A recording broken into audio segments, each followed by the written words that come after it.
Exploración física de codo.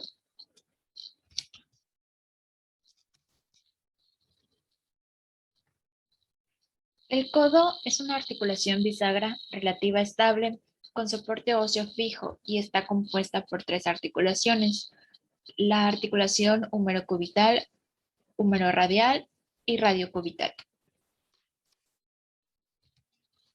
La inspección. El paciente se debe encontrar en sedestación y debe tener sus extremidades superiores descubiertas, donde va a ser posible observar una posición de codo de 30 a 40 grados de flexión y en pronosupinación neutral. Vamos a inspeccionar lo que es el ángulo de carga. Cuando los brazos están extendidos en posición anatómica, los ejes longitudinales del brazo y del antebrazo van a formar un ángulo lateral, como se muestra en la imagen, a nivel de la articulación del codo. El ángulo normal mide de 5 grados en hombres y de 10 a 15 grados en mujeres.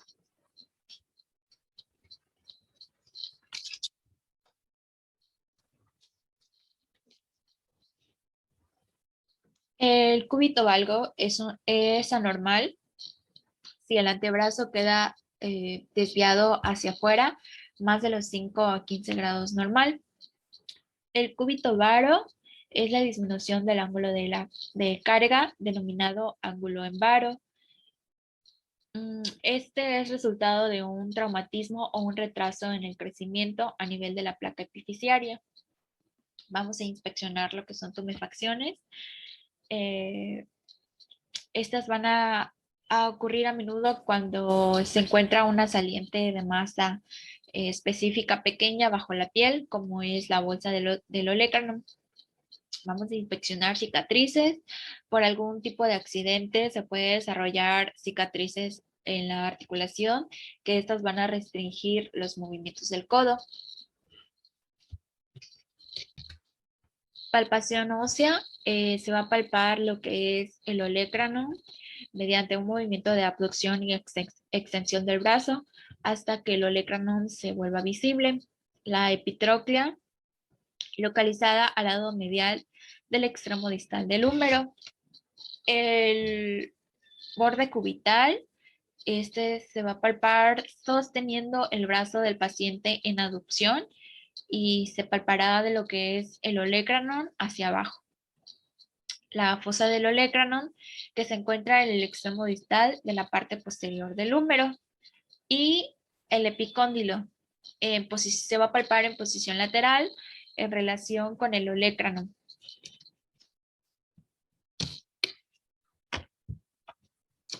La cabeza radial con el codo en flexión de 90 grados y los movimientos de la cabeza radial al hacer movimientos de pronosupinación. La palpación de los tejidos blandos, esta se va a dividir en superficie medial, superficie posterior, superficie anterior y superficie lateral. En la superficie medial vamos a palpar lo que son el nervio cubital, que este está situado en el surco de la escotadura y se encuentra entre la epitróclea y el olecranon. Vamos a palpar también el grupo muscular pronador y flexor de muñeca, el pronador redondo, el palmar mayor, el palmar menor y el cubital anterior. Estos tienen su origen en la epitróclea como un tendón y se separan siguiendo un trayecto individual por lo que viene siendo el antebrazo. En la superficie posterior vamos a palpar lo que es la bolsa del olecranon, que esta es patológica cuando aparece una bursitis de codo. Vamos a palpar también el músculo tríceps.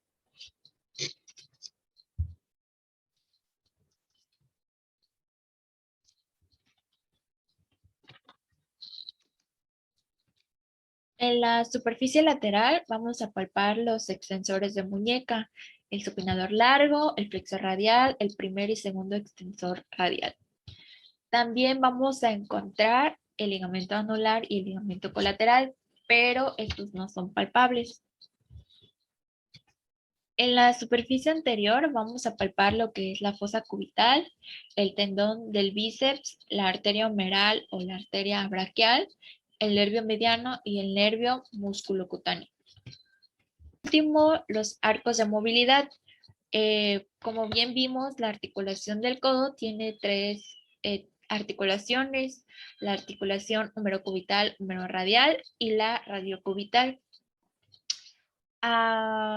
Gracias a la articulación humerocubital y humeroradial podemos encontrar movimientos de flexoextensión.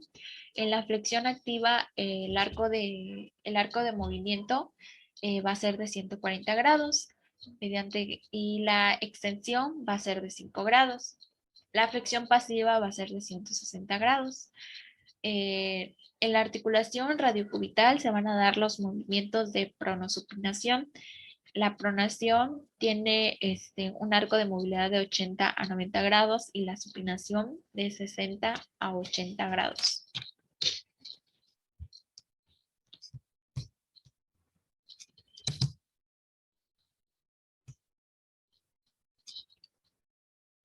Prueba de Cosen.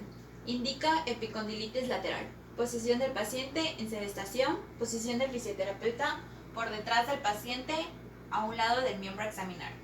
El fisioterapeuta coloca una mano fijando la articulación del codo y la otra la coloca por encima del dorso de la mano.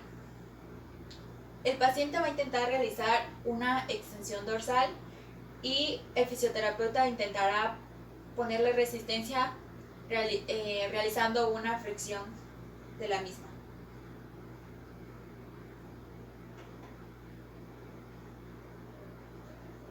La prueba es positiva si al realizar la prueba presenta dolor en el epicondilitis lateral o en la musculatura extensora radial. Prueba de Cosen invertida. La prueba indica epicondilitis humeral medial. La posición del paciente en sedestación, posición del fisioterapeuta a un lado del miembro a examinar. El fisioterapeuta va a palpar con una mano el epicóndilo medial del húmero, mientras que la otra la va a colocar sobre la articulación de la muñeca que se encuentra en supinación. El paciente va a intentar realizar una flexión, mientras que el fisioterapeuta le pondrá resistencia.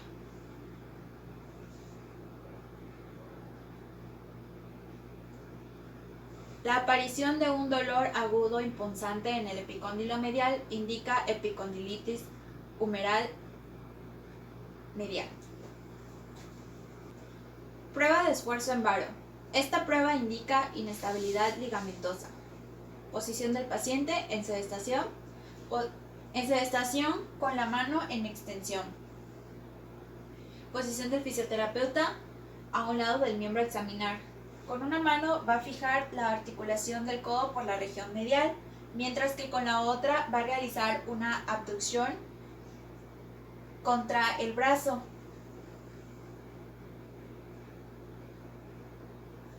Esta prueba nos va a indicar inestabilidad ligamentosa de los ligamentos colaterales laterales del codo. Prueba de flexión del codo. Esta prueba indica un síndrome del surco del nervio cubital. Posición del paciente en sedestación, posición del fisioterapeuta por detrás del paciente. El paciente va a flexionar su brazo, su articulación del codo, junto con el de la muñeca, y va a mantener esta posición por 5 minutos. El fisioterapeuta solo va a estabilizar la articulación del codo por la región posterior.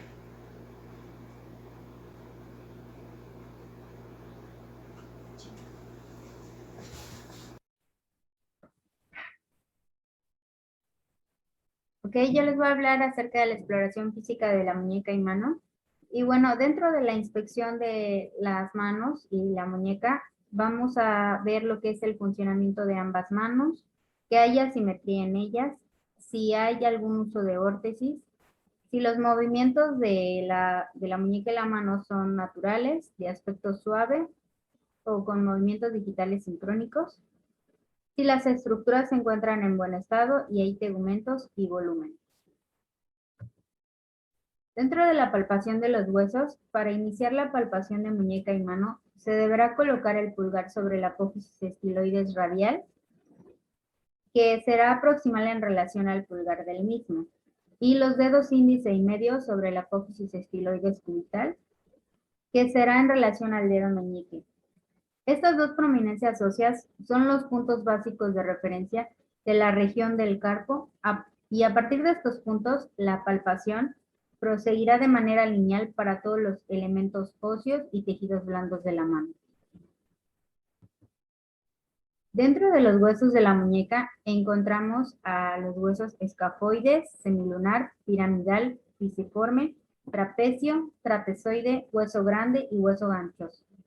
También encontraremos a la apófisis estiloides radial, apófisis estiloides cubital, la tabaquera anatómica, el tubérculo de radio, también llamado como tubérculo de Lisser, los metacarpianos, las articulaciones metacarpofalángicas y las falanges. Para la palpación de tejidos blandos en la muñeca encontramos 5 zonas. Que la zona 1 nos comprende lo que es la apófisis estiloides y la tabaquera anatómica. La zona 2, el tubérculo de Lisser, el primero y segundo radial, el extensor largo del pulgar y el extensor común de los dedos y propio del meñique. La zona 3 es la apófisis estiloides cubital, el extensor propio del meñique y el cubital posterior. Dentro de la zona 4 encontramos al pisiforme, que es la porción palmar, el palmar menor, el cubital anterior, el túnel de Argullón y la arteria cubital. En la zona 4, que es la parte de la palmar menor y el túnel carpiano, encontramos a los palmares, el túnel del carpo. Dentro de la exploración de la mano, también tenemos 6 zonas. Que la zona 1 es de la eminencia tenar. Encontramos al ABD corto del pulgar, al oponente del pulgar, el flexor corto del pulgar. En la zona 2 está la eminencia hipotenar, el aductor del meñique, el ponente y flexor del meñique. En la zona 3, que es la zona palmar, hay eminencias y tendones flexores. En la zona 4, que es la parte del dorso, encontramos tendones y extensores. En la zona 5 están las falanges y las articulaciones metacarpofalángicas e interfalángicas proximales. En la zona 6 están las yemas de los dedos. Dentro de los arcos de movilidad, la muñeca y los dedos se van a someter a valoraciones por separado. Los movimientos relacionados con la función de la muñeca vendrán siendo la flexión, la extensión, desviación radial, desviación cubital, supinación y pronación. Los movimientos de los dedos que se deben someter a prueba son la flexión y extensión de las metacarpofalángicas de los dedos a nivel de las articulaciones, la flexión y extensión interfalángicas de los dedos a nivel de las articulaciones, la abducción y aducción de los dedos a nivel de las articulaciones metacarpofalángicas, la flexión y extensión del pulgar a nivel de la articulación metacarpofalángica y de la articulación interfalángica. Aducción traspalmar y aducción radial se ven aquí. Abducción y aducción del pulgar a nivel de la articulación carpometacarpiana, haciendo una abducción palmar. Y la oposición. Y por mi parte sería todo.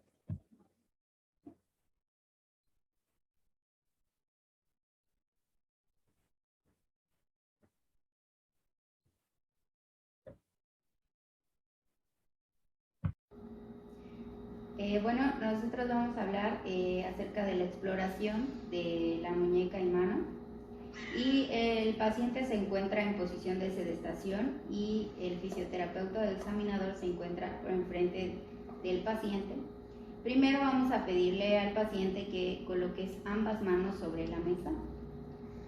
Lo primero que vamos a evaluar sería si existe algún aumento de volumen en sus manos o alguna desviación o movimientos anormales o existen tumoraciones. Si no fuese así el caso, entonces comenzaremos a palpar lo que es la apófisis estiloides del cúbito,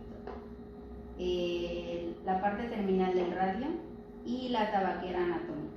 Si no existe dolor en alguna de ellas, entonces proseguiremos palpando con nuestros 4 dedos, haciendo movimientos de deslizamientos hacia ambos lados ligeramente en sus manos en cierta posición, para ver si presenta algún cambio de consistencia, algún cambio en temperatura, o si existe algún dolor al hacer presión al palpar. ¿Okay? Si no fuese así, haríamos lo mismo en el lado contrario de la mano, nuevamente haciendo pequeñas deslizaciones ligeras para ver si no existe algún cambio en consistencia de la piel, cambio al palpar o dolor, o cambio de temperatura.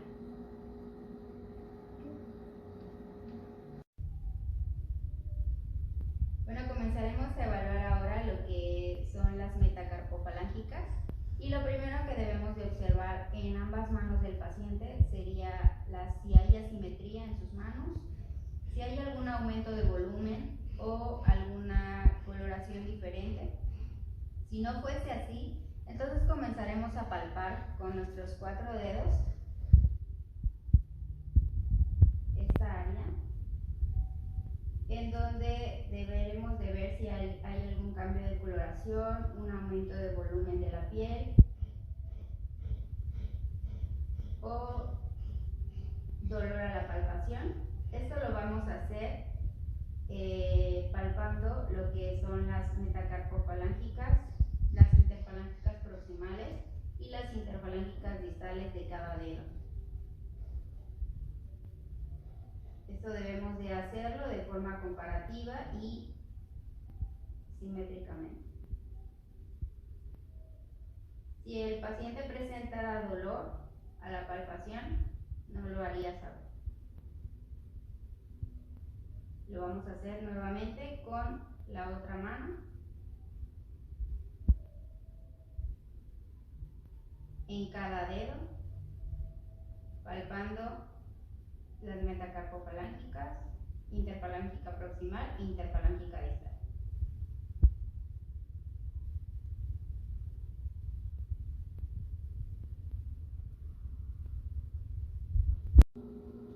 Bueno, aquí vamos a evaluar lo que es la flexión y extensión de ambas manos.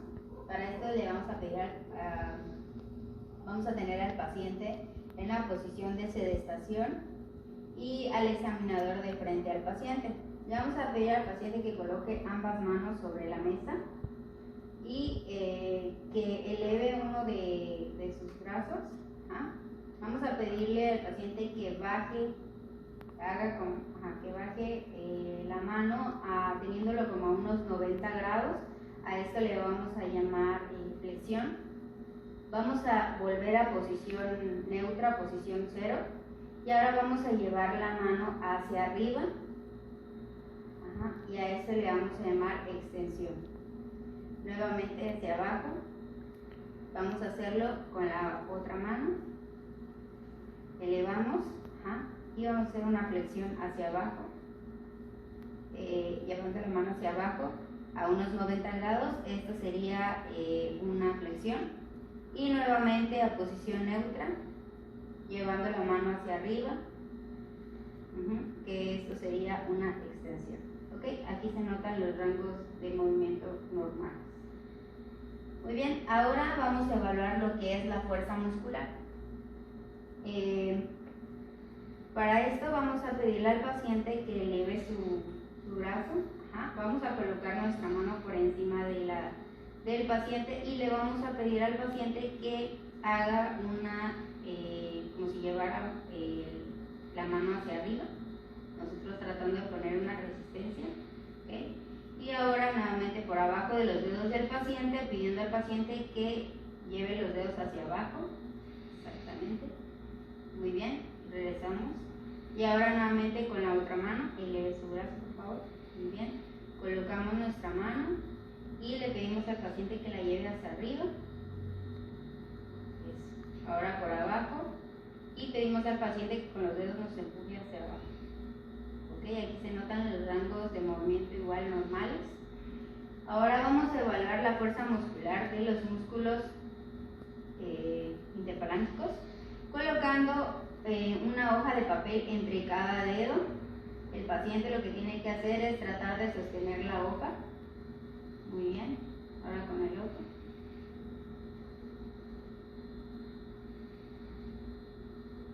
Okay. Nuevamente con la otra mano. Muy bien.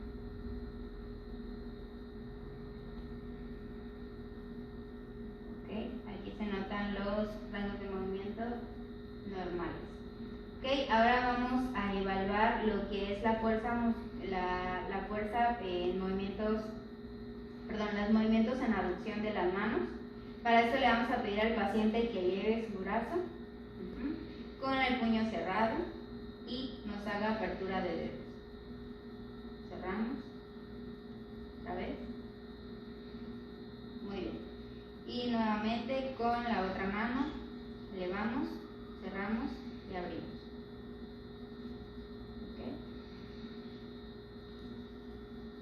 Aquí se notan los rangos normales también en los movimientos de aducción. Bueno, ahora vamos a comenzar con la maniobra del Tinel y en esta vamos a agarrar la mano del paciente y vamos a empezar a dar golpeteos en lo que es el nervio mediano. Aquí lo que el paciente tiene que sentir es dolor, hormigueo. En dado caso de que no lo sientan, pues entonces es una maniobra negativa al síndrome del túnel carpiano. Ahora lo vamos a hacer con la otra mano. Damos el golpeteo. Y si el paciente no siente dolor, sería una maniobra negativa. En dado caso de que sintiera dolor, entonces es una maniobra positiva al síndrome del túnel carpiano. Ok, se ven normales. Bueno, ahora vamos a pedirle al paciente que flexione sus brazos de esta manera, sus brazos y sus muñecas en un ángulo de 90 grados. Ok, y lo deje así por 60 segundos.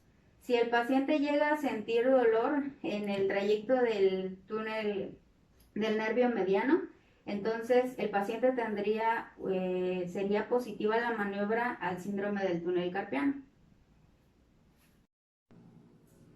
Bueno, ahorita vamos a ver lo que son las maniobras especiales y vamos a empezar explicando la maniobra de Finkelstein. Aquí la posición del paciente se encuentra en sedestación y el examinador de frente al paciente. Lo primero que vamos a hacer es pedirle al paciente que flexione su dedo pulgar y después cierre el puño. Vamos a hacer una hiperflexión. En esta no debe de haber dolor, pero en dado caso que el paciente sienta, quiere decir que es una maniobra posible a una tendinitis. Ok, regresamos punto cero y vamos a hacerlo nuevamente con la otra mano. Flexionamos su dedo pulgar, cerramos puño y hacemos una hiperflexión.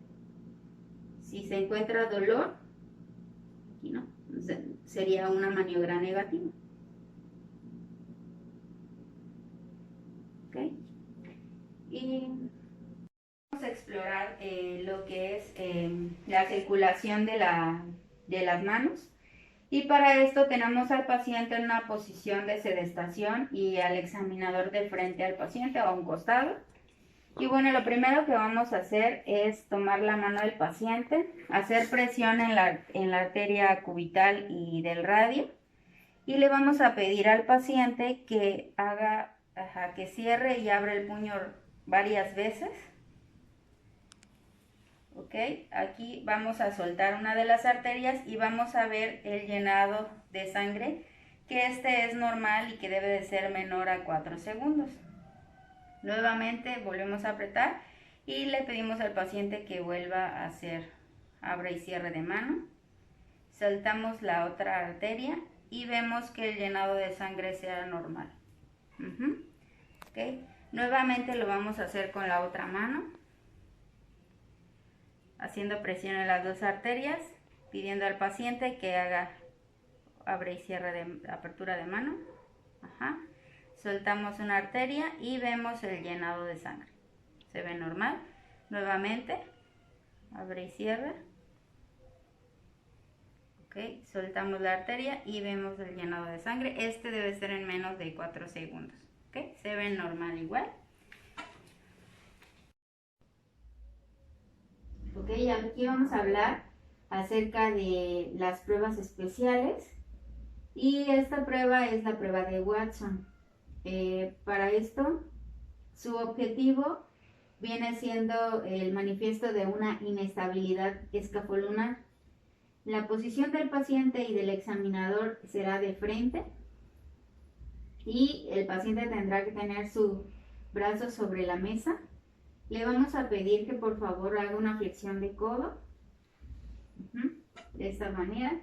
Y nosotros vamos a colocar nuestro pulgar sobre su hueso escafoides. Vamos a hacer el movimiento de una ligera flexión dorsal de su muñeca. Y tendremos que sujetar su muñeca haciendo presión. Y el escafoide se verá comprometido para hacer una flexión dorsal de la mano. Una flexión de su muñeca, y el semilunar se verá comprometido para la flexión dorsal de la mano. Si no hay dolor durante el transcurso, esta maniobra será negativa.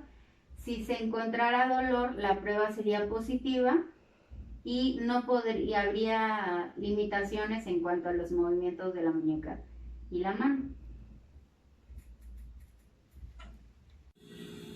Bueno, ahorita vamos a ver la prueba de tecla de piano, y para esto el objetivo de esta prueba sería para ver si hay alguna afectación de lo que es el nervio radiocubital inferior. Para esto tenemos al paciente, la posición del paciente en sedestación frente al examinador, y el examinador se encuentra frente al paciente. Vamos primero a colocar nuestra mano en lo que es la epífisis estiloides del radio, y vamos a generar una presión descendente para ver si hay algún dolor a la palpación. Okay. Nuevamente lo vamos a hacer, pero ahora con el cúbito. Con la cabeza del cúbito, si no hay una dolor a la palpación en ninguna de las dos, pues es una prueba negativa, y igual tenemos que hacer presión y de manera descendente hacerlo. Y si en esta prueba existe dolor a la palpación, esto es por afectación de la articulación radiocubital inferior. Bueno, ahorita vamos a hablar acerca del test de estrés en valgo y varo. Bueno, el objetivo de esta prueba es que se utiliza para valorar una disfunción a nivel del compartimento interno de las articulaciones interfalángicas. Y bueno, el paciente se encuentra en posición sedestación con la articulación a examinar en extensión.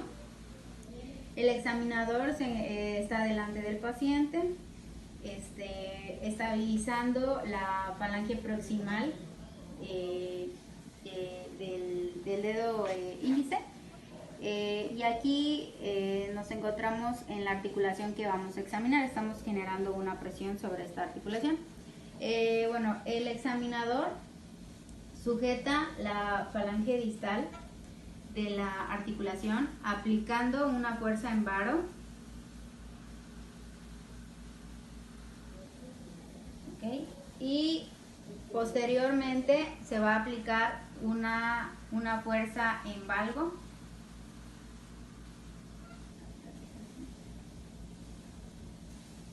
En varo y en valgo. Ok, si se nota algún dolor en la prueba, pues esta prueba sería positiva. A examinar en extensión. El examinador está delante del paciente, estabilizando la falange proximal del dedo índice. Y aquí nos encontramos en la articulación que vamos a examinar. Estamos generando una presión sobre esta articulación. Bueno, el examinador sujeta la falange distal de la articulación aplicando una fuerza en varo. Okay. Y posteriormente se va a aplicar una fuerza en valgo.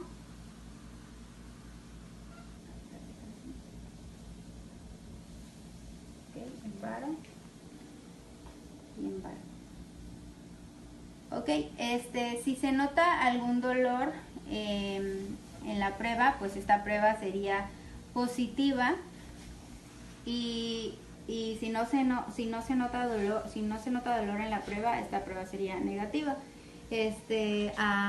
Positiva sería al varo o valgo, si es que se presentara dolor al examinar el dedo, pero no se sintió ningún desplazamiento anormal del dedo y ni tampoco dolor al hacer la movilización, entonces se considera normal. Ok, esta prueba es la prueba de Finkelstein. En esta prueba se realiza para ver si hay alguna tendinitis de Kerbein. La posición del paciente se encuentra en sedestación y frente al examinador, con sus ambos brazos sobre la mesa, en pronación. Está en pronación radiocubital neutra. Okay. El examinador se encuentra enfrente al paciente y va a colocar en su tercio distal del cúbito su mano, y se le va a pedir al paciente que con los últimos 4 dedos de su mano apriete el pulgar, dejándolo dentro de la palma, y luego haga una flexión activa del pulgar hacia afuera, y una desviación cubital. ¿Okay? Si en el transcurso del movimiento en esta prueba se sintiera dolor, entonces habrá una tendinitis de Kerbein. Y si no sintiera dolor el paciente al hacer los movimientos, esta prueba sería negativa. En este caso el movimiento fue normal.